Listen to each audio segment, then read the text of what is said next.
আতঙ্ক কাটছে না এখনো উপত্যকার মানুষদের। গতকাল রাতে সংঘর্ষ বিরতি লঙ্ঘন করেছে পাকিস্তান, যদিও সকাল থেকে এখনো পর্যন্ত পরিস্থিতি প্রায় স্বাভাবিক। পুঞ্চ আখনুম সেক্টরে গোলাগুলির খবর নেই। সতর্ক রয়েছে ভারতীয় সেনা, সক্রিয় রয়েছে এয়ার ডিফেন্সও। আমাদের সঙ্গে এই মুহূর্তে রয়েছেন অবসরপ্রাপ্ত সেনাকর্তা কর্নেল কৌশিক সরকার রয়েছেন এবং একই সঙ্গে রয়েছেন নিরাপত্তা বিশেষজ্ঞ আর্য ঘোষ। আমি কর্নেল সরকারের কাছে জানতে চাইব, যে ঘটনা গতকাল রাতে ঘটেছে, সংঘর্ষ বিরতি লঙ্ঘন করে আবারও গোলাগুলি, আজ সকাল থেকে পরিস্থিতি স্বাভাবিক হলেও এরপর যদি আবারও একই রকম পদক্ষেপ করে পাকিস্তান, পাল্টা কি করা উচিত ভারতীয় সেনা?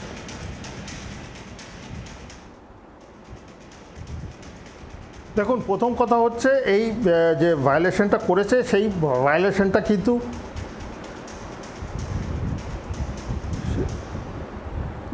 মানে আপনার পাকিস্তান আর্মি আবার করবে এবং এটা জায়গায় জায়গায় করবে।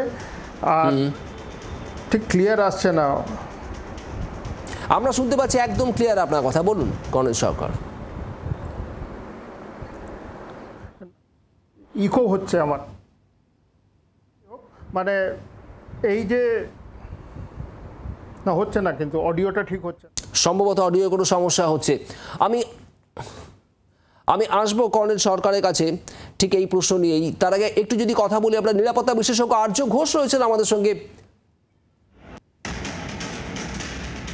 আর্যবাবু, এরপর কি পদক্ষেপ হওয়া উচিত ভারতীয় সেনা যদি এরপর আবারও আক্রমণ সারানো হয় পাকিস্তানের তরফ থেকে? দেখুন, এরপর না, একটা গান আছে না, তার আর পর নেই, নেই কোনো ঠিকানা। পাকিস্তানের ক্ষেত্রে কিন্তু ওটাই, তার আর পর নেই, এর আর পর নেই। দেখুন, শত্রু শেষ রাখতে নেই।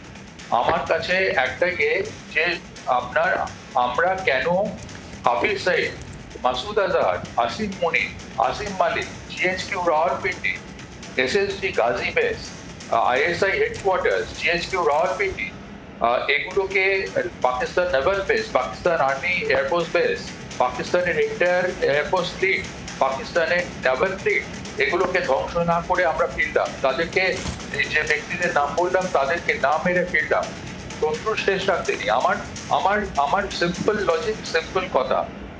ভারত সরকার কি বলেছিল? প্রথম কথা, ডিজিএমও যদি ফোনও করে থাকে পাকিস্তানে, আমি ধরে নিলাম ডিজিএমও পাকিস্তানে ফোন করেছে, তাতে কি হয়েছে? আপনার আজকে ব্যাপারটা কি জানেন তো, মানে ওই যে এখন চ্যানেলে কোট আনকোট বিশেষজ্ঞ ভরে গেছে।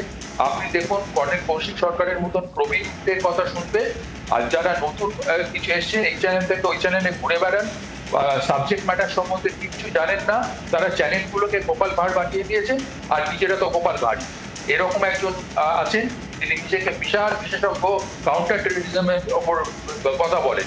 না, সেসব প্রসঙ্গে যাচ্ছি না, যেতে চাইছিও না আর্যবাবু। আমি শুধু এইটুকুই জানতে চাইছি জি 24 ঘন্টা দর্শকদের জন্য, তার কারণ গতকাল থেকে যদি কথা আপনি শুনতে পাচ্ছেন আর্যবাবু? এখান থেকে আমাদের ভারতীয় সেনাপ্রধান একটা কথা বলেছেন, ভারতের আর্যবাবু আপনি কি শুনতে পাচ্ছেন আমার কথা?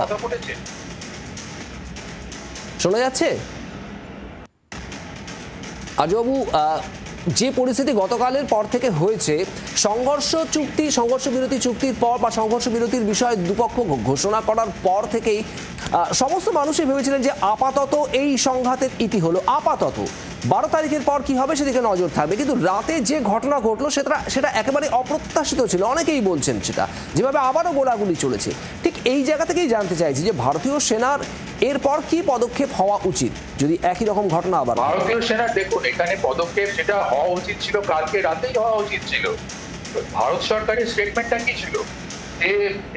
In case of any act of terror in future, future act of terror will be considered as an act of war. এটাই তো। তাহলে কালকে যখন সারা ওয়েস্টার্ন সেক্টর ধরে, রাজস্থান থেকে আরম্ভ করে, পাঞ্জাব থেকে আরম্ভ করে, জম্মু কাশ্মীর থেকে আরম্ভ করে, ক্যাপিটাল শ্রীনগর থেকে আরম্ভ করে তারা টেররিস্ট অ্যাক্টিভিটি, কেন ওয়ার অ্যাক্টিভিটি শুরু করলো, তাহলে সেটা अगेंस्ट एक्ट ऑफ वॉर কেন ভারত সরকার কালকে রাতে ন্যাশনাল এমার্জেন্সি ঘোষণা করে প্রধানমন্ত্রী রেডিওতে বিবৃতি দিয়ে অ্যাক্ট অফ ওয়ার কেন ঘোষণা করলেন না? উল্টে আপনার সেখানে বাঁধের জল ছাড়া হচ্ছে, উল্টে আপনার একটা কথা কেউ বলছেন না। স্বরাষ্ট্র সচিব, একটা কথা আপনারা বুঝুন, স্বরাষ্ট্র মন্ত্রক এখন কথা বলছে, প্রতিরক্ষা মন্ত্রী কোথায়? তিনি রোববারের সকালে আরাম কেদারায় বসে আপনার চা খাচ্ছেন? প্রতিরক্ষা মন্ত্রী কোথায়? কালকে বিশ্রাম মিস্ত্রি যখন রাত্রিবেলায় ওই শ্রীনগরে পরপর বিস্ফোরণ করছে, ব্ল্যাকআউট ঘটে গেছে, আপনাদের সাংবাদিকরা প্রাণ হাতে করে, অন্যান্য চ্যানেলের সাংবাদিকরা প্রাণ হাতে করে, প্রতিরক্ষা মন্ত্রীর বিবৃতি কোথায়? প্রধানমন্ত্রীর বিবৃতি কোথায়? আমি এটা জানতে চাই। আমি বিশ্লেষক আগে, বিশেষজ্ঞ অনেক পরে।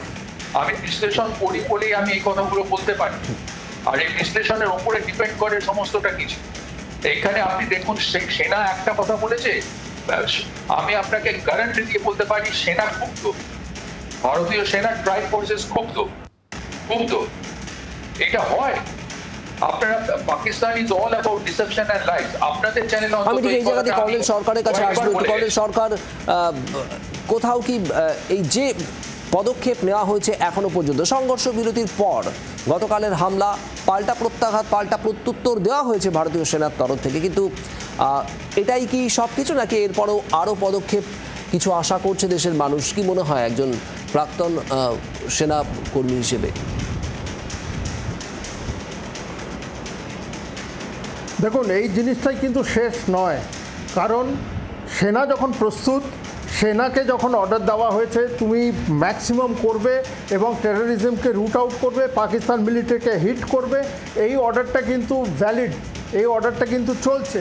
আমরা কোনো একটা কারণে সিজফায়ারটা মেনেছি এবং সেই কারণে সিজফায়ার চলছে, কিন্তু পাকিস্তান যদি সিজফায়ার ভ্যালিড করে, যেমনি কাল রাতে করেছে, Indian army is fully prepared to take, আমি ইন্ডিয়ান আর্মি বলবো না, Indian armed forces fully prepared to take the battle to Islamabad.